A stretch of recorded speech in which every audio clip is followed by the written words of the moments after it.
fear of the Most High before his eyes. Yeah. Listen, Esau, that's why he treats us the way he treats us, man. Yeah. Oh, these can't be God's chosen. Look at them. That's why you had no fear, man, coming over here and treating the Israelites the way you did, man. Like, you weren't thinking about here it is. You had the book. You had the Lord's word with you, man, and you still were whipping us. You would actually hold it in your left hand. Yeah. Hold it next to your chest and hit us with the whip, man. Or and quote scriptures at the same time. Yeah. Yep. How many lashes in the scriptures? Let's put it on. It says, for he flattereth himself in his own eyes until his iniquity be found to be hateful. That's Esau, man. He Hell yeah. flattered himself in his own eyes. He thinks he's God, man. Okay? Until what? It says, for he flattereth himself in his own eyes until his iniquity be found to be hateful. Yeah. His iniquity is found to be hateful. You're the fucking hate person. You're the hate group, okay? Yeah. A nation of hate. A nation. of hate. They want to say we're a hate group, we're full of hate. You're the nation of hate. Esau, Edom, so-called white man. Yep. Everything you've done, your whole system, this whole society is based upon hate. Okay? Well, now it's love, though, right? See, as soon as July hit, they took down the gay flags. Good. Good, man. But America, that flag represents what? Hate. Yeah. So. Okay? Well, the Star Spangled Banner, who wrote that? Someone that was full of hate. Okay? A slave owner. Okay?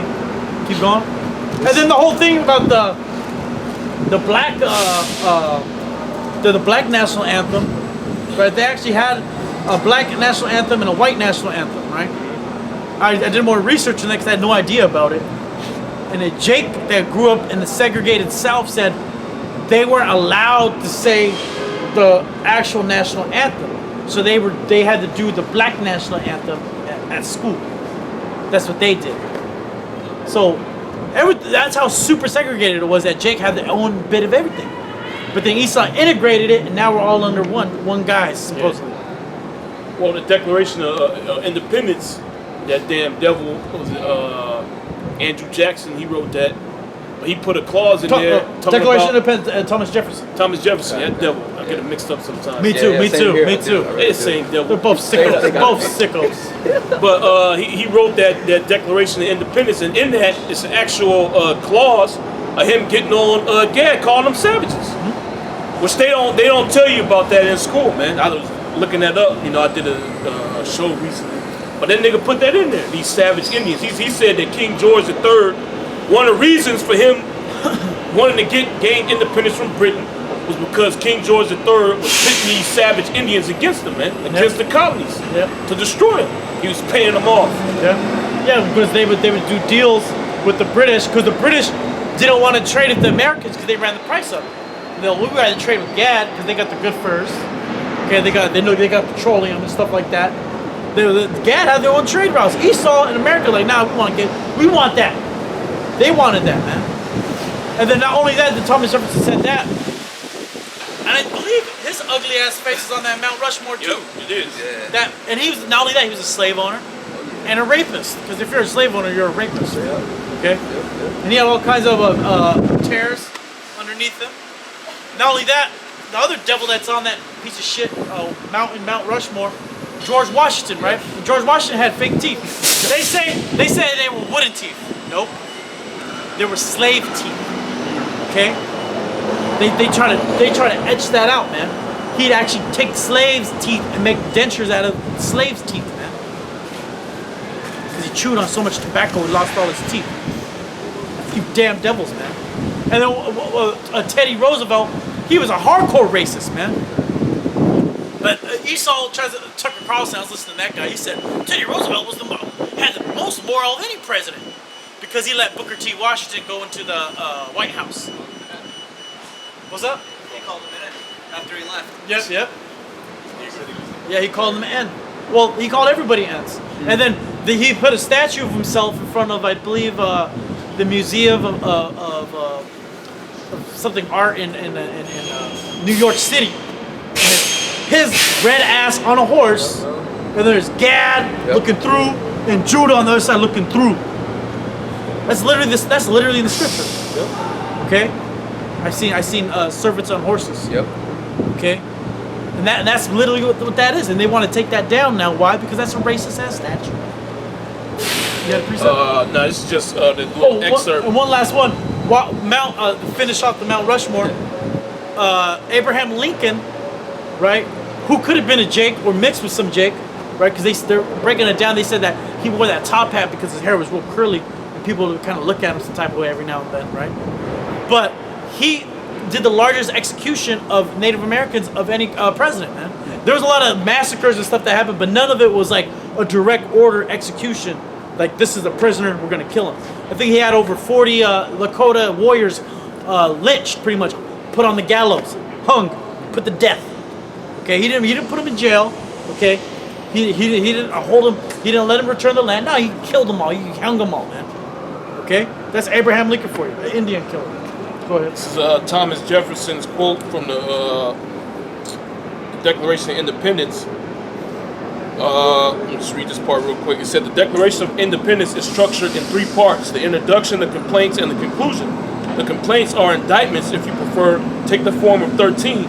He has 9, 4, and another 5 he has, and it is the last he has that concerns us because it's a doozy. This is what Thomas Jefferson wrote.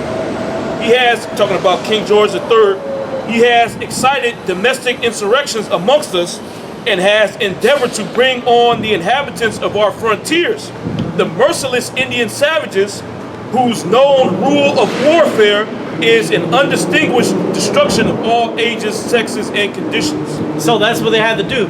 Back then, it was the Indians. They were savages. They want to kill us for our freedom. Mm-hmm. Now it's the terrorists, right? Yeah. Back then, that was the face of terrorism, man. The people that were living there before your red ass came, man. Sickos, man. And you would go murder Gad, then Gad would retaliate and see like they want to kill all of us. Or you would just put your fucking cabin right in the middle of their land, man. And then do some sicko shit over there. Do you wonder why Gad will burn it down or kill your ass? You ain't belong there, devil. But they made a deal, right? You ain't supposed to go past the Appalachians.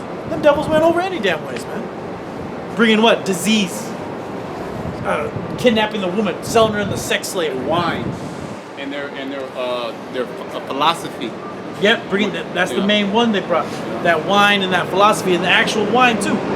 You would give them that bottle. Okay. Any last scriptures? We'll finish this up. Come on. Psalms 36 and 3. The words of his mouth are iniquity and deceit. Yep.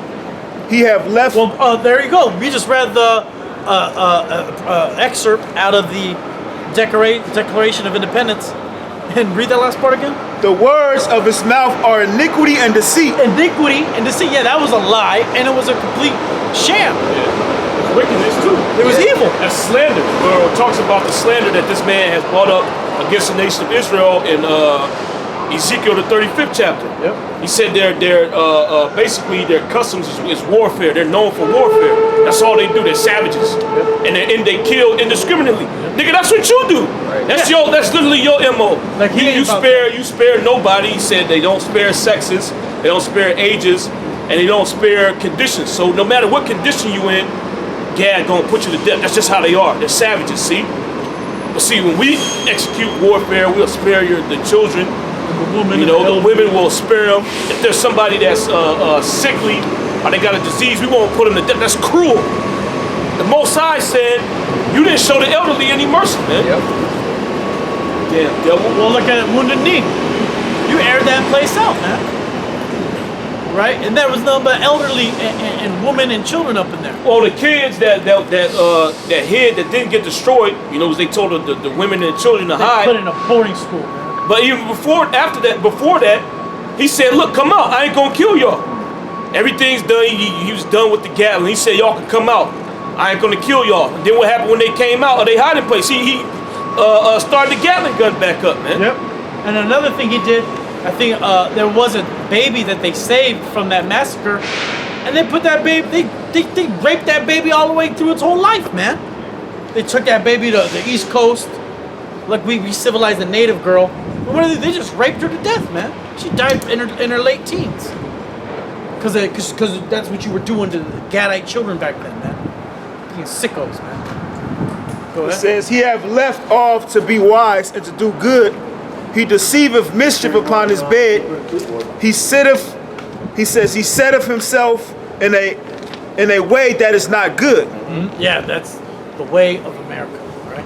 That's a way that is not good. The American way, right? They call it, we're doing it the American way. Well, there you go. Keep going. He abhorreth not evil. See? You embrace it. You live off the lie, man. The big lie, they call it. That's the fallacy. The big lie. You say a lie so many times, it becomes the truth. And that's what you did with so-called black Latinos and Native Americans, and you continue with this day. That's why you got our people running around saying Black Lives Matter like that means something, man. It don't mean shit, man. Right? Because none of us are black. None of us are Indian. None of us are Mexican, okay? Or so on and so forth. Those are all bywords and names put on us by our captives, by our captors, who we are captive to, the so-called white man, Esau. Right? He's not a white man either. He's an Edomite, okay? And we're the Israelites. That's what it is, man. That's part of the prophecy. That's part of this great awakening we're coming to, man. The Hebrew Israelites are waking up, the so-called blacks, Latinos, Native Americans. But we're not going to take your mandatory vaccination. We're not going to take your mandatory chip, man. All right? We're not going to fall for your bullshit. And we're not going to think everything's going to be all good, man. It's going to get worse. This place is on a downward spiral, man. Just wait till World War III starts picking up, man. It's going to be real hot out here. Any last words, Akim? And with that, we're going to give all praise, glory, and honor. Yahweh, Ba'ashem, Yahushai, Ba'ashem, Kodash. Until next, Shalom. Shalom. Shalom.